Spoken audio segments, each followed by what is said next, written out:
യാങ്കിമാമൻ്റെ മഞ്ഞക്കണ്ണിൽ Gulf രാഷ്ട്രങ്ങളാണ് ലക്ഷ്യമിടുന്നത്, അതെൻ്റെ കയ്യിൽ വരണം. അതാണ് അവൻ്റെ ആവശ്യം. അല്ലെങ്കിൽ കണ്ണുരുട്ടി പേടിപ്പിച്ച് ഇടക്കിടക്ക് 2 ട്രില്യൺ ഇങ്ങോട്ട് തരണം എന്ന് പറഞ്ഞിട്ട് ഇടക്കിടക്ക് പോക്കറ്റ് വീർപ്പിക്കണം. അങ്ങനെ ഗുണ്ടാ പണം മാത്രം വിഴുങ്ങുന്ന, ഗുണ്ടായുസത്തിലൂടെ മാത്രം പണമുണ്ടാക്കുന്ന ചില രാജ്യങ്ങൾ ലോകത്തുണ്ട്.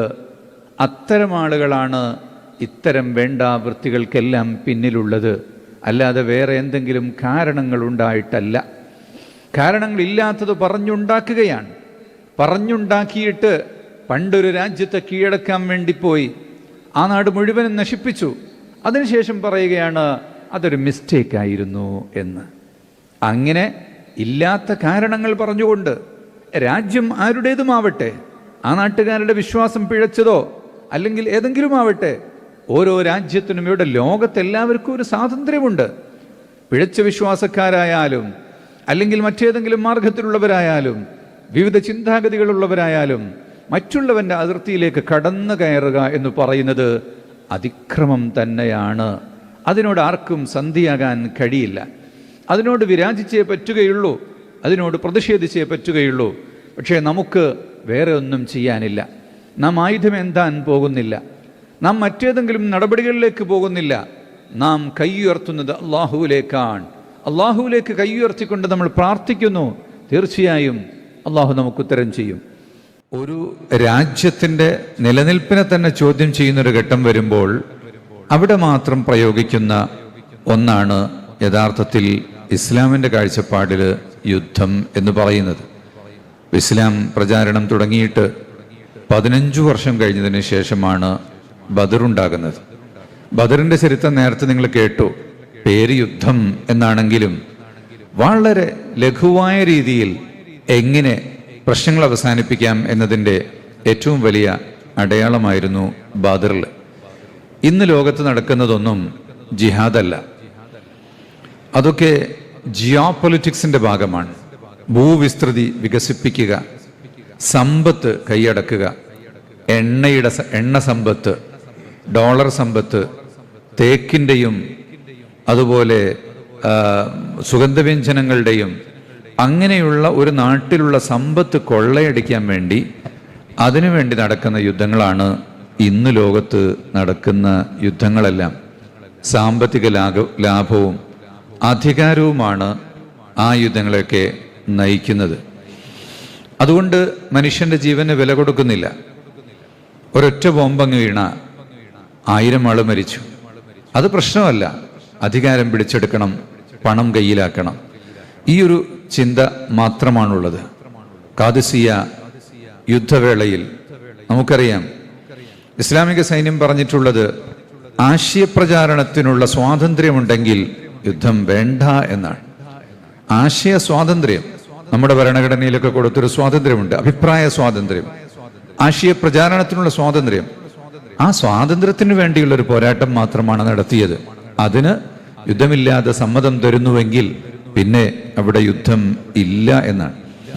മനുഷ്യനെ കൊല്ലുക എന്ന് പറയുന്നത് അത് ഇസ്ലാമിൽ ഒരിക്കലും ലക്ഷ്യമല്ല, അതില്ലാതിരിക്കുക എന്നതാണ് ലക്ഷ്യം. അതാണ് ബദർ തുടങ്ങുമ്പോൾ തന്നെ പരിശീലിപ്പിച്ച് നബി സല്ലല്ലാഹു അലൈഹി വസല്ലം തങ്ങൾ പറഞ്ഞത്. കുട്ടികളെ തൊടരുത്, സ്ത്രീകളെ ദ്രോഹിക്കരുത്, വയസ്സന്മാർക്കൊന്നും പറ്റരുത്, കൃഷിയിടങ്ങൾ നശിക്കരുത്. പിന്നെ എങ്ങനെയാ യുദ്ധം?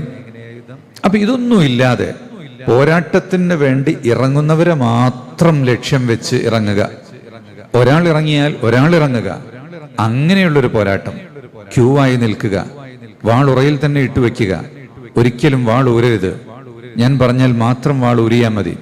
ശത്രുപക്ഷത്ത് നിന്ന് പ്രകോപനമുണ്ടായാൽ മാത്രം അതിനും കണക്ക് വെച്ച് ഒരാൾ ഇറങ്ങുമ്പോൾ ഒരാൾ ഇറങ്ങുന്ന അങ്ങനെയുള്ള രീതി യുദ്ധത്തിൻ്റെ ഏറ്റവും വലിയ അച്ചടക്കം ലോകത്തിന് പഠിപ്പിച്ചതാണ് യഥാർത്ഥത്തിൽ ഈ ബദർ. അതുകൊണ്ടാണ് ബദർ സമാധാനത്തിൻ്റെ സന്ദേശമായി നമ്മൾ ഉയർത്തിപ്പിടിക്കുന്നത്.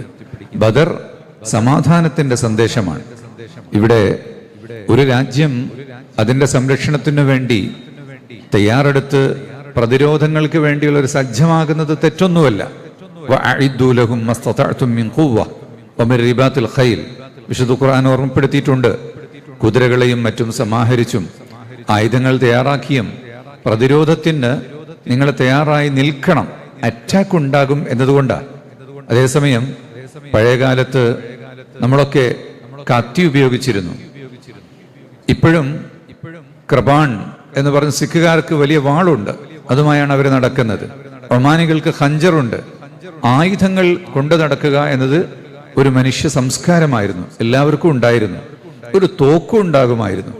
പിന്നീട് നമ്മുടെ നാട്ടിൽ അണാമമ്മന്റെ നിയമം കൊണ്ടുവന്നു, ആയുധങ്ങൾ മുഴുവനും ഒഴിവാക്കി. അപ്പൊ പിന്നെ പ്രശ്നമില്ല, ആരുടെ കയ്യിലും കത്തിയില്ലെങ്കിൽ പിന്നെ നമുക്ക് കത്തി ആവശ്യമില്ലല്ലോ. അതുപോലെ ലോകത്ത് ഇനി ആയുധങ്ങൾ നിർമ്മിക്കേണ്ട എന്ന് മൊത്തത്തിൽ ഒരു തീരുമാനമെടുത്താൽ പിന്നെ യുദ്ധമുണ്ടാകുന്ന ഒരു രീതി ഇല്ല. ഇന്ന് ലോകത്ത് ആയുധ നിർമ്മാണം വലിയൊരു കച്ചവടമാണ്. ഗ്ലോബൽ മിലിറ്ററി എക്സ്പെൻഡിച്ചർ 3.5 ട്രില്യനാണ്. ട്രില്യൺ എന്ന് പറഞ്ഞാൽ 0 ഇട്ടാൽ തീരാത്തത്. മില്യൺ 10 ലക്ഷം, ബില്യൺ 10 കോടി, അങ്ങനെ പോയിട്ട് പിന്നെയും പിന്നെയും പൂജ്യങ്ങൾ കൂട്ടി ട്രില്യൺ എന്നങ്ങോട്ട് പേരിട്ട് പോകുന്നത്. $3.5 ട്രില്യൺ ഒരു വർഷത്തില് ഈ യുദ്ധങ്ങൾക്ക് വേണ്ടി, മിലിറ്ററി എക്സ്പെൻസിന് വേണ്ടി ലോകം ഉപയോഗിക്കുന്നത്. ഇതിന്റെ വലിപ്പം നമുക്ക് മനസ്സിലാക്കണമെങ്കിൽ മനുഷ്യന് ഏറ്റവും ആവശ്യമുള്ളത് എന്താണ്? അറിവാണ്, വിദ്യാഭ്യാസമാണ്, സംസ്കാരമാണ്. ആഗോളതലത്തിൽ വിദ്യാഭ്യാസത്തിന് വേണ്ടി ചെലവഴിക്കുന്നതിന്റെ 15 ഇരട്ടിയാണ് സൈനിക സന്നാഹങ്ങൾക്ക് വേണ്ടി ചെലവഴിക്കുന്നത് എന്ന് പറയുമ്പോൾ എന്തുകൊണ്ടാണ് ലോകത്ത് ഈ യുദ്ധങ്ങൾ നടക്കുന്നത് എന്ന് നമുക്കറിയാം.